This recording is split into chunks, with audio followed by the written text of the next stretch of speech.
Bom, então essa aqui é a apresentação da proposta do nosso trabalho computacional de MO824. O grupo sou eu, Lucas Costa de Oliveira, e o Lucas de Oliveira Silva, e a gente vai aplicar vários testes em cima do TS-PPD com PLI, BRKGA e Branch Unbound. Mais para frente eu vou explicar exatamente o que são essas siglas. Então, primeiro, eu acho que vale a pena a gente explicar o que é o TS-PPD. TSPPD é um problema de Traveling Sales Problem with Pickup and Delivery, que é basicamente uma variação do problema bastante conhecido já, o Traveling Salesman's Problem, e basicamente ele adiciona algumas restrições a mais. Então, a gente tem um vértice início e um vértice de fim. Então, o nosso caminho vai sempre começar do mesmo vértice, sempre terminar no mesmo vértice. A gente nomeia alguns vértices como pickup e delivery. Então, basicamente, dentro de todos os conjuntos de vértices do gráfico, eu vou ter alguns vértices específicos de pickup e alguns vértices específicos de delivery. Cada vértice de pickup, ele vai ter o seu respectivo vértice de delivery. Então, a nossa restrição que a gente tem nessa variação é que um vértice de delivery só pode ser visitado após o respectivo vértice de pickup ser visitado, como se fosse de fato uma entrega. E do mesmo modo que a gente teria no TSP, a gente tem que encontrar um caminho hamiltoniano de menor custo em cima desse grafo. Então, uma definição um pouquinho mais formal desse problema, a gente vai ter um grafo G, dado por um conjunto de vértices e um conjunto de arestas. Então, cada par de vértices de pickup e delivery vai caracterizar uma entrega para a gente. Então, por exemplo, se eu tenho um número P de entregas, o conjunto de vértices, se eu tenho um número N de entregas, eu vou ter um conjunto de vértices de pickup de 1 até N e um conjunto de vértices de delivery de N mais 1 até 2N. Desse modo, como eu tenho o mesmo número de vértices de pickup e o mesmo número de vértices de delivery, eu posso realizar pares e cada par eu tenho uma entrega. Para facilitar a nossa nomenclatura, cada vértice de pickup I vai ter o respectivo vértice de delivery denotado por I mais N. Ou seja, para o vértice de pickup 1, eu vou ter N mais 1. Para o vértice de pickup 2, eu vou ter N mais 2. E assim por diante. Tendo as definições, então, a gente tem que o nosso conjunto inteiro de vértices é dado pelo conjunto P, de vértices de pickup, unido com o conjunto D, os vértices de delivery, unido com o conjunto 0 e 2N mais 1, pois 0 é o ponto inicial e 2N mais 1 é o ponto final, com um total de 2N mais 2 vértices no nosso grafo. Para qualquer dois vértices J, né, a gente vai ter uma aresta conectando eles, que a gente representa como IJ, e toda aresta IJ, pertencente ao meu grupo E de arestas, vai ter atribuído um custo não negativo CJ a ela. Assim como a gente quis ilustrar aqui um exemplo para ficar mais fácil para entender o problema, então isso aqui seria um exemplo com 3 entregas, tá? Então, o meu vértice de início seria 0, meu vértice de fim seria 2n mais 1, ou seja, 2 vezes 3 mais 1, né? Então, vértice 7. E nesse caso, eu vou ter os pares 1 e 4, que seria 1 mais 3, 2 e 5, 2 mais 3, 3 e 6, 3 mais 3. Então, a proposta aqui, né, eu fiz uma ilustraçãozinha do gráfico, e esse caminho vermelho seria um dos caminhos que poderia ser feito, né? Eu não atribuí mais arestas em custos aqui, para não ficar muito confuso a imagem, só que esse aqui seria um caminho que poderia ser feito, porque o vértice 1 antecede o 4, o vértice 3 antecede o 6, e o vértice 2 antecede o 5. E ele começa no 0 e termina no 7. Então, isso aqui é um caminho possível. Então, agora que a gente já apresentou o problema do TSSPD, basicamente a nossa proposta para o projeto é resolver ele de 3 maneiras diferentes e depois compará-las. Então, a gente vai querer resolver ela com a programação linear inteira, resolver ela com algoritmo genético, especificamente o BRKGA, e resolver ela com algoritmo exato. E para isso, a gente vai usar a técnica de Branch Unbound. E, no fim de tudo, comparar as soluções. Para começar com a programação linear inteira, como a gente viu na matéria, a gente vai ter que otimizar uma função objetivo, e essa função objetivo ela é sujeita a certas restrições lineares, só que no caso da programação linear inteira, todas as variáveis que eu vou utilizar têm que ser estritamente inteiras, então eu não posso ter nenhuma variável real, e assim como a gente já fez a matéria, a gente vai querer passar toda essa nossa formulação para o Gurobi, e o Gurobi vai resolver, enfim, esse PLI para a gente. A gente já até fez uma formulação aqui.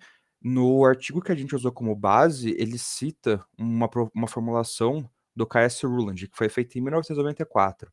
A gente se baseou nela para fazer essa nossa formulação.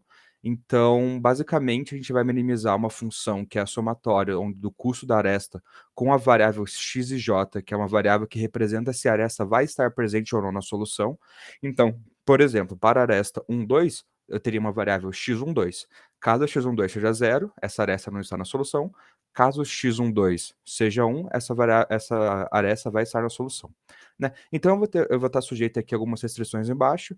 Basicamente, a restrição 2 é uma restrição que ele vai limitar o grau dos nossos nós. A restrição 3 também é uma restrição que limita o grau dos nós de entrada e os nós de início e os nós de fim. A restrição 4 é para eliminar o subtour, porque a gente vai querer um caminho, então eu não posso ter subtours no meio desse caminho. E a restrição 5 é uma restrição que vai garantir a precedência em que todo vértice i vai ser visitado anteriormente ao seu respectivo vértice n mais i. Por fim, a restrição 6 é a restrição que garante que as variáveis serão inteiras, né? Então, nesse caso, x e j vai ser uma variável binária, onde você vai poder assumir o valor de 0 ou de 1. Então, essa é a formulação que a gente pretende colocar no Gurobi para ele resolver para a gente. Como segunda proposta, a gente vai resolver com algoritmo genético. Então, mais especificamente do BRKGA. Explicando um pouquinho sobre o algoritmo genético, a gente vai tratar cada solução possível, ou seja, cada caminho possível, como um indivíduo dentro de uma geração. Então, no algoritmo genético, a gente vai ter várias gerações, onde cada geração vai ter vários indivíduos, ou seja, várias soluções. No caso do algoritmo genético, a gente vai aplicar processos inspirados na própria genética biológica para conseguir achar melhores indivíduos em uma próxima geração, tais como seleção natural, mutação, reprodução. Então, nosso objetivo é aplicar essas técnicas de modo que a gente consiga uma próxima geração melhor que a geração anterior. Assim que a gente finaliza o algoritmo, eu vou ter uma última geração, e nessa última geração eu vou escolher o melhor indivíduo dessa geração que vai nos dar a melhor solução que foi encontrada pelo algoritmo. Eu até coloquei um pseudocódigo aqui para representar. Então, por exemplo, na minha entrada vai ser uma população inicial e a função objetivo, que nesse caso seria a minimização do caminho, certo? A gente vai ficar repetindo enquanto não atingir um critério de parada, onde o critério de parada poderia ser uma solução ótima, o critério de parada poderia ser o número máximo de gerações que eu quero fazer, mas a gente vai ficar repetindo em aplicar a função objetivo em cada indivíduo, ou seja, eu vou conseguir ver quais são os melhores indivíduos dentro de uma geração, e a partir do reconhecimento dos melhores indivíduos, eu posso realizar reprodução, mutação, recombinação de indivíduos, então eu consigo combiná-los para as próximas gerações. Eu repito isso até o meu critério de parada, e por fim, o melhor indivíduo da última geração obtida é retornado. Né?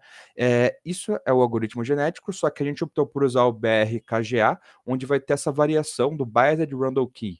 Então, basicamente, a variação que tem no BRKGA é que os cromossomos de cada indivíduo a gente vai atribuir um certo bias, né, um viés para ele em cada mutação ou reprodução.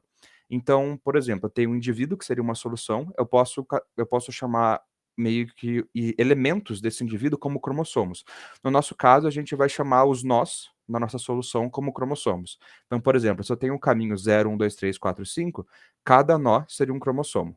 Então, nesse caso, a gente vai optar por atribuir um valor randômico, de 0 até 1, para cada vértice dessa solução, né, para cada nó. E uma vez que a gente tem esses valores, uma vez que a gente tem esses valores, eu vou conseguir ter um certo bias para a gente escolher os vértices primeiros. Então, por exemplo, eu vou atribuir valores 0.1, 0.2, 0.3. Quanto maior for esse valor atribuído, maior vai ser a prioridade dele no caminho que eu vou escolher. Né? Então, basicamente, eu separo meus nós de pickup, eu separo meus nós de delivery, e eu vou escolhendo meus nós de pickup e delivery de acordo com a prioridade deles. Uma coisa muito importante que a gente vai ter que se atentar aqui é que eu não posso escolher um vértice de delivery antes do respectivo vértice de pickup, porque assim a gente não estaria respeitando a restrição do nosso problema, né? Então, a gente vai adicionar uma restrição onde eu só posso pegar um vértice de delivery assim que o seu vértice de pickup for escolhido. Então, por exemplo, mesmo que eu tenha um vértice de delivery com uma prioridade muito alta, de acordo com nossos valores randômicos atribuídos, caso o seu vértice de pickup esteja com um valor randômico muito baixo, ele vai ser escolhido somente após o vértice de pickup ser escolhido, por mais que ele tenha uma prioridade bem alta.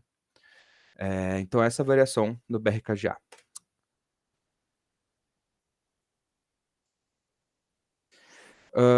Agora, como nossa última proposta, a gente optou por resolver por algoritmo exato, com Branch Unbound.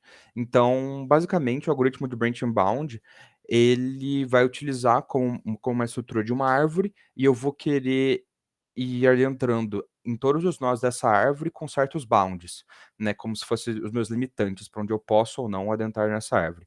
Então, basicamente, a gente vai enumerar os possíveis candidatos, certo? Que a gente pode ter uma solução possível. A gente vai tentar fazer uma solução inicial construída através de uma árvore geradora de custo mínimo, uma solução bem simples para a gente ter um primeiro passo para a gente partir.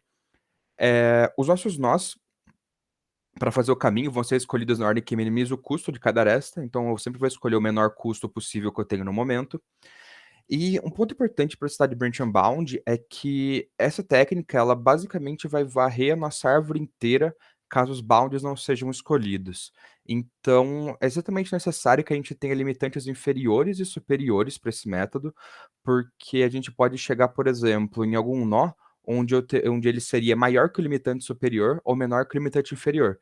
Então, a etapa de bounds vai ajudar a gente a não gastar processamento com isso. Né? Vai ajudar a gente a realmente só explorar os caminhos que são úteis para a gente, caminhos que têm soluções dentro dos nossos limitantes, né? E a gente ainda não pensou muito na etapa de Boot and Bound, é a última que a gente está fazendo, mas por enquanto a gente está pensando em enumerar nossa árvore com DFS, né, para fazer uma busca em profundidade, e no meio dessa busca de profundidade a gente vai sempre respeitando as restrições.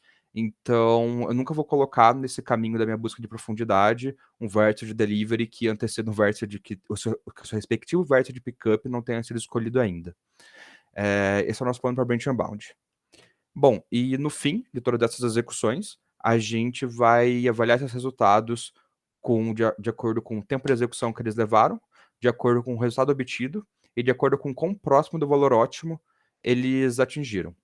Basicamente, a gente vai executar com diversas instâncias, com 5, 10, 15, 20, até 100 nós, para a gente conseguir ter uma visão se alguma metodologia fosse, por exemplo, melhor para a gente executar em instâncias pequenas, instâncias maiores, ou se existe uma metodologia que é melhor para todas as instâncias. Então, esse é o nosso objetivo com esse trabalho. Em cima do problema do caixeiro viajante com Pickup Delivery, a gente descobrir qual dessas 3 metodologias é a melhor para ser utilizada nesse caso. E é isso. Muito obrigado.